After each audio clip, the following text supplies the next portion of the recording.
Import dan ekspor pola dalam format DXF. Untuk menggunakan file pola dalam CLO dari program atau CAD lain, kita perlu menggunakan import. File pola dalam format DXF diimport ke CLO. Dan file dalam format vektor Adobe Illustrator, PDF, dan AI, mari kita mulai dengan format DXF. Ada banyak format DXF, tetapi tidak semua dapat dibuka di CLO. CLO bekerja dengan file DXF yang dibuat sesuai standar AAMA dan ASTM. Jika CAD dari mana Anda ingin mengimport pola memiliki kemampuan untuk menyimpan beberapa jenis file DXF, maka Anda mungkin perlu menguji semuanya dan memilih opsi terbaik yang akan diimport ke CLO. Juga jika CAD memiliki pengaturan ekspor bentuk DXF yang berbeda, maka Anda juga perlu bekerja dengannya dan memilih opsi kerja terbaik. Untuk mengimport, kita menggunakan menu file, import, atau import add DXF. Seperti yang Anda lihat, standar AAMA dan ASTM yang diperlukan untuk pekerjaan ditunjukkan di sini. Jika Anda memilih file, import, maka pola yang tersedia di proyek akan diganti dengan yang baru. Jika Anda perlu menambahkan pola ke yang sudah ada, maka kita pilih file, import, add. Anda juga dapat menambahkan file DXF ke program dari pustaka. Jika folder dengan pola Anda terhubung, kita menggunakan Add to Workspace atau kita bisa menarik dan melepaskan file ke ruang kerja. Di folder latihan bagian ini, terdapat folder DXF yang sekarang sudah saya masuki. Ada beberapa file dalam format yang diperlukan, di mana kita dapat melakukan praktik. Demikian juga di folder Additional Patterns, masih ada set pola tambahan. Jadi, kita pilih file yang diinginkan dan menambahkannya menggunakan Add to Workspace. Di jendela pengaturan, kita mengatur parameter pemuatan. Load type, jenis muatan. Kita pilih open atau add sesuai situasi. Entahkah kita membuka pola baru atau menambahkan yang telah ada di proyek. Di detail scale, kita atur skala. Kita pilih unit ukuran dan skala untuk membuat dalam rasio persen. Pilih unit sesuai yang ada di CAD dari mana kita mengimport. Jika pola kita tidak dapat dimuat dengan benar sejak pertama kali, maka kita hapus yang salah dan muat kembali. Kita pilih skala secara empiris. Saya akan meningkatkan auto scale, yaitu pemilihan skala secara otomatis. Rotation, pola putar. Do not rotation, jangan putar. Clockwise, putar searah jarum jam. Counterclockwise, putar berlawanan arah jarum jam. Rotasi dapat dibiarkan secara default, karena sudah dapat diubah di jendela 2D setelah pemuatan. Pengaturan option. Untuk pengaturan ini, tidak ada tips universal untuk semua CAD. Mereka juga dipilih secara empiris sesuai kasus Anda. Import pattern annotation, mengimport anotasi pada pola. Auto trace as internal lines adalah auto tracing garis sebagai garis internal. Swap cutting line and sewing line, menukar garis jahit dan garis potong.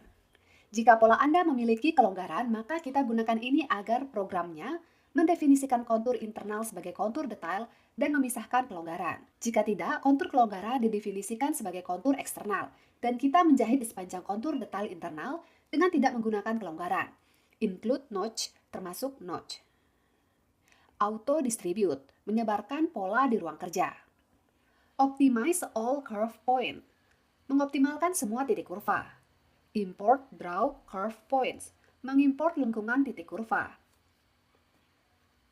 Remove non-grading points, menghapus titik sudut dan titik kurva yang tidak memiliki informasi tentang gradasi.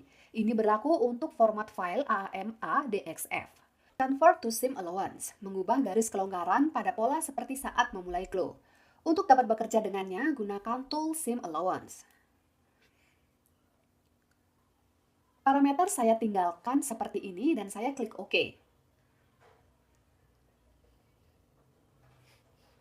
Ini salah satu opsi ketika pola diimport dengan sangat baik. Karena pola di folder ini sudah disiapkan secara khusus untuk bekerja di CLO. Setelah memuat, tentu perlu memeriksa skala. Lebih baik mengunggah avatar. Untuk melihat ukuran keseluruhan pola dan proporsinya. Selain itu, kita memilih beberapa kontur detail yang panjangnya kita ketahui dengan tepat dan kita periksa panjangnya. Jika kita membuat kesalahan dengan skala, maka pola perlu dihapus dan dimuat ulang kembali dengan memilih satuan ukuran lain atau skala dalam persentase. Saya menghapus pola-pola ini. Lalu untuk menunjukkan situasi yang mungkin, saya akan mendemonstrasikan mengimport file yang dibuat di CAD OptiText untuk contoh. Di sistem CAD ini dimungkinkan untuk menyimpan dalam 3 opsi DXF.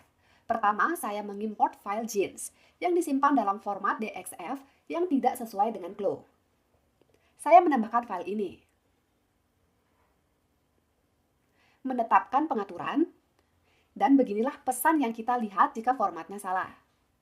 Dan meskipun program memberitahu kita bahwa itu akan mengubah garis menjadi garis-garis dasar, tapi sayang setelah kita setuju dan mengklik OK, maka pada kasus ini di ruang kerja sama sekali tidak ada. Saya juga berkesempatan untuk menyimpan pola yang sama di DXF, menurut standar AMA dan ASTM. Saya akan memilih folder apa saja karena saya tahu bahwa dalam kedua kasus, polanya akan dimuat dengan baik. Seperti yang Anda lihat di salah satu opsi, file tersebut memiliki ekstensi AAM yang juga cocok. Saya menambahkan file. Parameternya saya biarkan sama dan mengklik OK. Di parameter, saya telah memilih sweep cutting line and sewing line, yaitu mengganti garis kontur dan kelonggaran. Dan kita melihat bahwa kontur detail dimuat sesuai kebutuhan untuk bekerja di Glow. Selain itu, kelonggaran diubah menjadi kelonggaran Glow.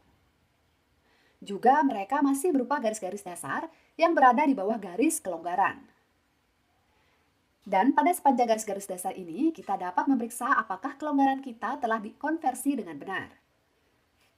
Jika pada pola kita terdapat pengaturan khusus untuk sudut kelonggaran,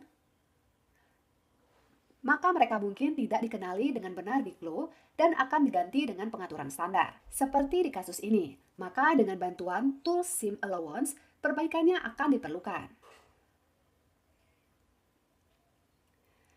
Pilih titik di mana terdapat masalah dan pilih jenis sudut yang berbeda untuk mereka.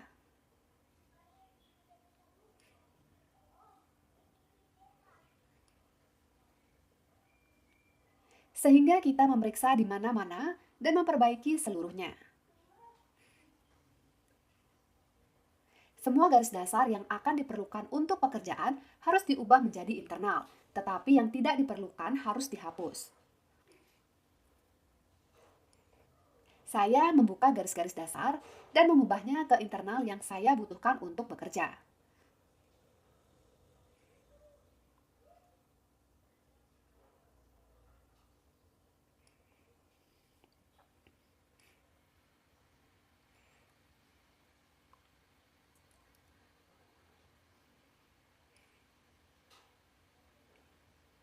Pada kita tertinggal banyak garis dasar yang berada di bawah garis kelonggaran. Mereka perlu dihapus. Saya melakukannya dengan delete all baselines. Kita memeriksa beberapa poin teknis. Nyalakan tampilan belahan jika mereka belum dihidupkan. Menu pengalih tampilan. Kita juga memeriksa ukuran pola kita. Kita dapat memilih beberapa garis dan memeriksa panjangnya.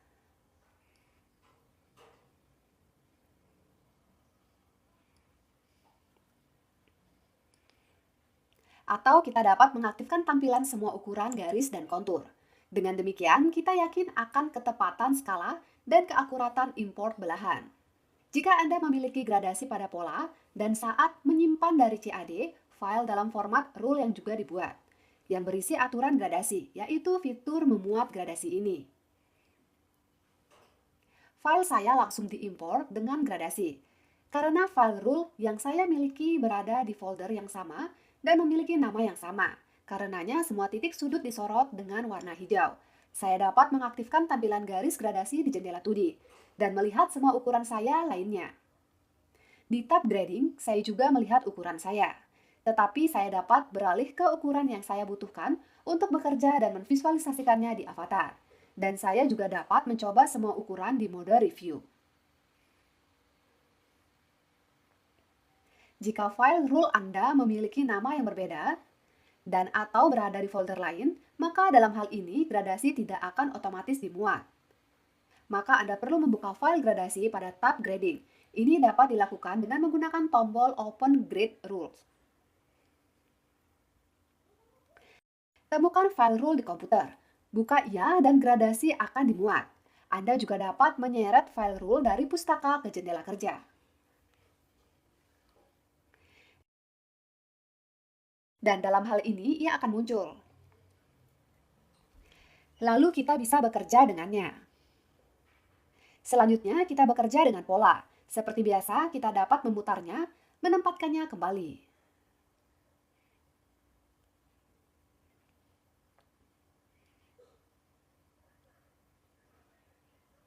Jika kita membutuhkan detail berpasangan yang simetris, maka kita membuatnya dengan Ctrl D, seperti yang saya lakukan untuk kain goni saku dan samping. Dan seterusnya.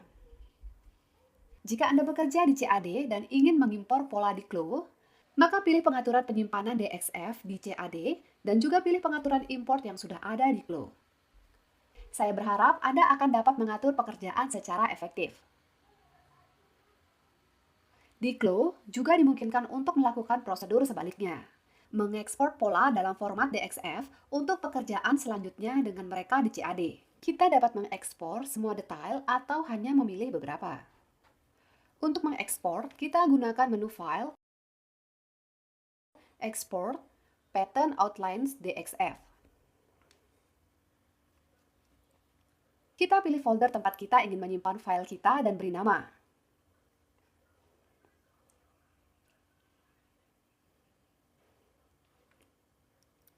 Jendela pengaturan muncul. Pertama-tama, kita memilih format di mana kita akan mengekspor file kita.